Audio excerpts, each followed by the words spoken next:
अस्सलामुअलैकुम। Part Arab refinery oil and gas में बहुत ही शानदार जॉब अनाउंस की हैं।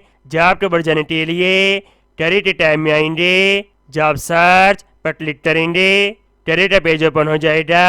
नंबर 1 नर्स पर क्लिक करेंगे, क्वालिफिकेशन एंड एक्सपीरियंस। क्वालिफिकेशन 3 साल डिप्लोमा नर्सिंग और उम्मीदवार के पास सलाहियत होनी चाहिए journal nursing orthopaedic care medical emergency के अंदर, और उम्मीदवार के पास बेसिक कंप्यूटर नॉलेज होना चाहिए, एमएस ऑफिस और इफेक्टिव कम्युनिकेशन होनी चाहिए। ये रिस्पॉन्सिबिलिटी दे दी हैं, आप इसको पढ़ सकते हैं।